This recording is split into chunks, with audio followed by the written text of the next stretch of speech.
আসসালামু আলাইকুম। ব্যাটিক্স বিডির পক্ষ থেকে আপনাদেরকে স্বাগত জানাচ্ছি। আজকে আমরা দেখব যে আমরা নতুন উদ্যোক্তা ব্যবসা করতে চাই, কি কি ডকুমেন্টস লাগবে। আপনারা নিশ্চয়ই জানেন যে আমাদের এই চ্যানেলটি আয়কর আইন, ভ্যাট এবং কোম্পানি আইন নিয়ে জনসচেতনতা তৈরিতে কাজ করে যাচ্ছে।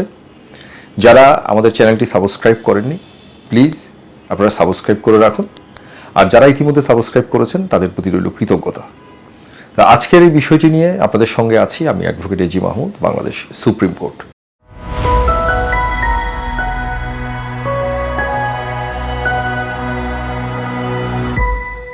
তো প্রথমেই আসি যে আমরা ব্যবসা করতে চাই।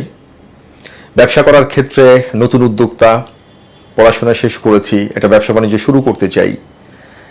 আমরা অনেক সময় টেনশন করি যে আসলে কি কি ডকুমেন্টস আমাদের প্রয়োজন হতে পারে। আবার অনেকে দেখা যাচ্ছে যে কোনো ডকুমেন্টসের কোনো তোয়াক্কাই করে না, ব্যবসা শুরু করে দিয়েছে। আমার পরামর্শ থাকবে একজন আইনজীবী হিসেবে, যখন আপনি ব্যবসা শুরু করার সিদ্ধান্ত নিয়েছেন, অবশ্যই আপনাকে কিছু ডকুমেন্টস তৈরি করে নিতে হবে, কিছু ডকুমেন্টস আপনাকে গুছিয়ে নিতে হবে। তাহলে আপনার ব্যবসাটি খুব সুন্দরভাবে স্মুথলি চলবে, না হলে আইনের বেড়াজালে আপনি পড়ে যেতে পারেন।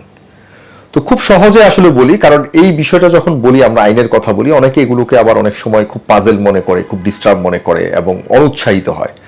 না, আমি উৎসাহ দিয়েই বলছি, কারণ ব্যবসা আপনার, পুঁজি আপনার। অবশ্যই আপনি নিশ্চয়ই চাইবেন আপনার পুঁজি, আপনার বিনিয়োগ এবং আপনার ব্যবসা যেন সুন্দরভাবে চলে, যাতে কোনো ধরনের ঝামেলা তৈরি না হয়। তো আসি আমরা আলোচনা করি যে আপনি যখন ব্যবসা শুরু করতে যাবেন কি কি ডকুমেন্টস আপনার প্রয়োজন হতে পারে। এক নম্বর হচ্ছে, যখন আপনি ব্যবসা শুরু করবেন একটি নাম সিলেক্ট করবেন এবং সেই অনুযায়ী আপনি ট্রেড লাইসেন্স গ্রহণ করবেন।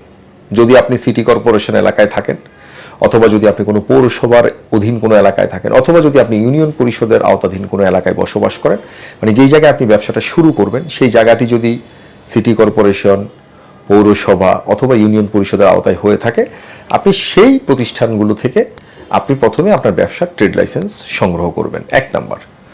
দুই নম্বর হচ্ছে, আপনি চেষ্টা করবেন যে আপনার ব্যবসার যদি কোনো নাম থেকে থাকে, তাহলে সেই নামের উপরে আপনি ব্যাংক অ্যাকাউন্ট ওপেন করবেন।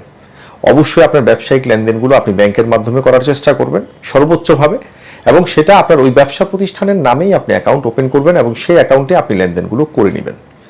তিন নম্বর হচ্ছে, আপনি অবশ্যই একটা টিন সার্টিফিকেট করে নেবেন যে আপনি ব্যবসা করছেন, আপনি রিটার্ন দিবেন, ভবিষ্যতে ইনকাম ট্যাক্সের রিটার্ন দিবেন।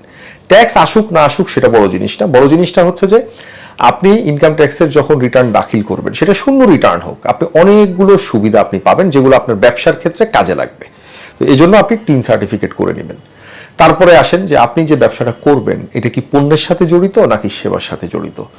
আমরা ইতিপূর্বে আমাদের একটি ভিডিওতে আলোচনা করেছি পণ্য কি সেবা কি। তো প্রোডাক্টের ক্ষেত্রে যদি হয় অথবা সেবার ক্ষেত্রে যদি আপনার ব্যবসা হয়ে থাকে, ব্যবসাটি হয়ে থাকে, তাহলে আপনি চেষ্টা করবেন যে আপনার ভ্যাট হয়তো আসবে না, ভ্যাট দিতে হবে না, অথবা ভ্যাট লাইসেন্স নেওয়ার প্রয়োজন নাই, আপনার ব্যবসার লেনদেন 50 লক্ষ টাকার নিচে হবে, তাহলে আপনি একটা টার্নওভার ট্যাক্সের মানে টার্নওভারের যে ভ্যাটের রেজিস্ট্রেশন এটা করিয়ে নেবেন।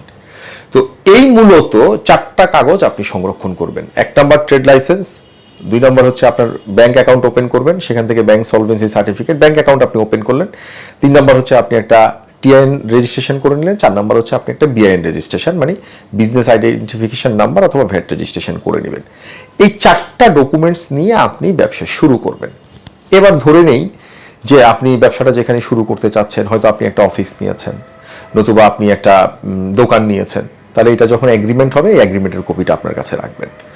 তো এই খুব সিম্পল এই 4-5টা জিনিস ডকুমেন্ট যদি আপনার কাছে থাকে, আপনি অবশ্যই নির্দ্বিধায় আপনার ব্যবসাটি শুরু করতে পারেন। এবং আপনারা যদি ব্যবসা করতে যান তখন এই কাগজপত্রগুলো থাকলে আপনার জন্যই সুবিধা হবে। আর যদি আপনার কাছে ডকুমেন্টসের যদি ঘাটতি থাকে, তাহলে যখনই আপনি যেই জায়গায় যাবেন, ট্যাক্সের রিটার্ন দিতে গেলে, ভ্যাটের রিটার্ন দিতে গেলে, তারপরে আপনি যখন ব্যাংকে লেনদেন করতে যাবেন, লোন করতে যাবেন, অথবা যদি আপনি এক্সপোর্ট করতে যান, সেখানে যাই কিছুই করতে যান না কেন, দেখা যাচ্ছে যে আপনি আটকে যাবেন। এই কাগজপত্রের অভাবে আপনার কাজগুলো স্মুথলি তখন হবে না। তো অনুরোধ থাকবে যে আপনারা এই ডকুমেন্টসগুলো অন্তত মিনিমাম এই ডকুমেন্টসগুলো নিয়ে আপনারা ব্যবসাটা শুরু করুন এবং দেশকে এগিয়ে নিয়ে যান। আজকে এতটুকুই থাকলো, ভবিষ্যতে অন্য কোনো গুরুত্বপূর্ণ বিষয়ে আবারও আপনাদের সামনে হাজির হব। ততক্ষণে ভালো থাকুন, সুস্থ থাকুন। স্টে টিউনড, ভ্যাটিক্স বিডি।